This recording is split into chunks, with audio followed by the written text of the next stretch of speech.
Last time you guys played in that All-Star game against the Women NBA, All-Stars, what did you guys learn from that game? Um, I think just that, we're not quite a team yet. But this 12 was put together to become a team. And that was just the first step in doing that.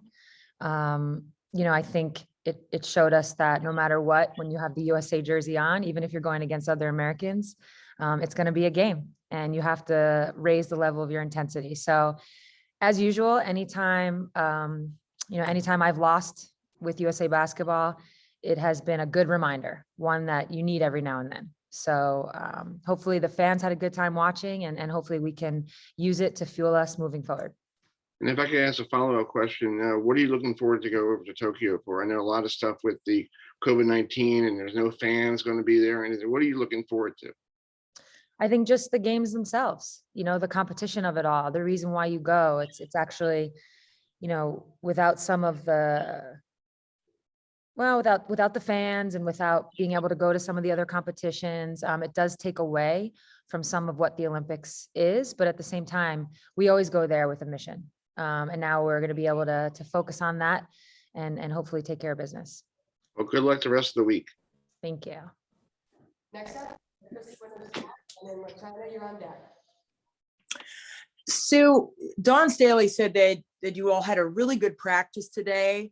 What aspects do you believe she was focused in on, and what do you believe looked good in practice today for you guys? Yeah, I mean, excuse me. I think the reality is, you have 12 people coming together. Some of us play on the same teams, but we're all coming from different teams.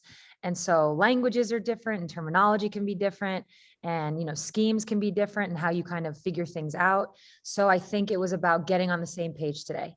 So we just took the time to be really detailed. The coaches took the time to show us things in film, get on the court and show us different rotations, different looks on offense. And that's what good teams with chemistry have. They already have all the rotations down. They already know, who does what offensively and where they like the ball. So that's the part, that's the chemistry part we always talk about with USA basketball, trying to put all of that together in a matter of weeks. It's always the challenge. So I think what was good is that, and it's an advantage of ours, is that we have 12 talented players who are really smart.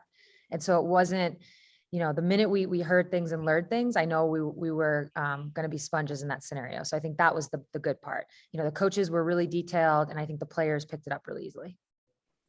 Thank you. Next, go ahead, LaChina, and then Kelly Whiteside is on deck. Hey, Sue.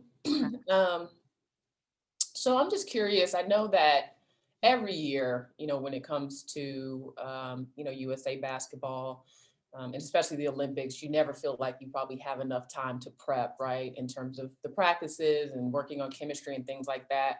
But in this particular year, there's so many new faces. And I'm just curious, in your time, have you had a situation like this that you felt like, there was just so many new faces on the roster? And then how does that play into the limited time that you guys have to prepare?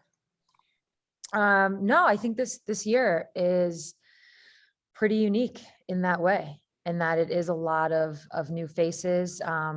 Generally speaking, we have different camps throughout a year, throughout the years. And we've been really fortunate, I think, in the last couple of Olympics to have a core group that has been, from one Olympics to the next, actually one Olympics to a world championship to the next and so on. And we've been really lucky to have that. And now it's a little different. It looks a little different. And it's going to be a crash course in a lot of ways. Now, the beauty of it is when you have first timers, I think they bring a certain energy. There's like this youthfulness to them, but also an energy. And they're eager and they're ready and they want to learn. And we just have to get past the part in terms of the chemistry. The part we have to get past is the tentative part. I think what you saw a little bit at times yesterday in the game is, instead of just playing basketball, and just letting your instincts take over, we were trying to make a certain play, trying to run a certain play, trying to do a certain thing. And that's what happens when you put this jersey on. You're trying in all the good ways, you're trying to play team basketball. And so we just have to get to that point where the tentativeness goes out the window and we just play because we have the talent. And that's going to be the challenge in the next couple of weeks, but it's not one that's unfamiliar to us. But to your point, the difference is we haven't had this team doesn't have the same carryover from previous years as before. Thank you. Kelly Whiteside? Hey, Sue, just had a question about NECA.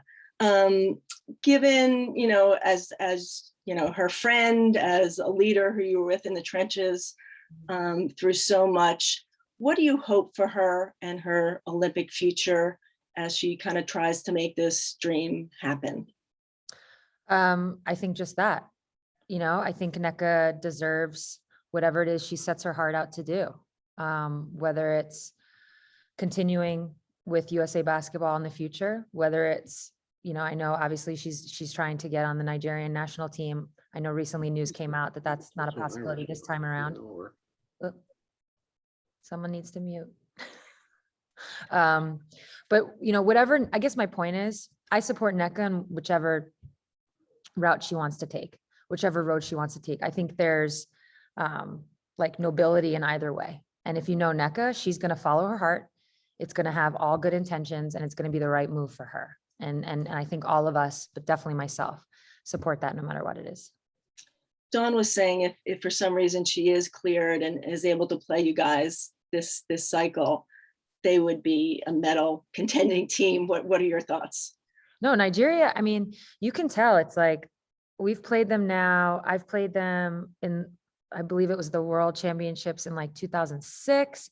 So I think about that then to where they are now when we just played them about a year and a half ago. And you can see the strides and the improvement made in the players, in the coaching. They've done a tremendous job of building, I guess, that, I was gonna say program. What do you call a national team? Delegation, I guess. You get it. They've done a great job of building up, we'll just use that program. And I think the addition, of NECA would change things because of her experience, her leadership qualities, that can be contagious. And I think it would just take Nigerian basketball as a whole to another level. So it would be tremendous for them to get a player like NECA. Thank you. And we'll close out today's media availability with Zora Stevenson. Hi, Sue. Zora with NBC Sports. So I'll be over there bugging you all. So it won't be the last that you hear from me. You get so many questions just about your experience, right? And this is the 5th go round, but like no one has experienced an Olympics like this before. How much do you consider everyone on the team newbies when it comes to what you all are going to go through? Yeah, I've actually been saying that when asked about my experience, because a lot of times, when you talk to first-time Olympians, you talk to them about balance and wanting to, make sure they understand that we're here for one reason, and that's to win a gold medal. But you have to have balance in your life, just like, any other time in your life. So you want to go see other events and you want to check out the city. It's a once in a lifetime experience. So you want to take it all in. Excuse me, but that's obviously not a part of the conversation anymore. And we're all going over there.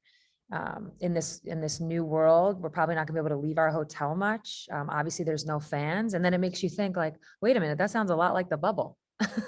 And you're like, wait a minute, maybe the 12 of us have a lot of experience in this. We didn't even realize it.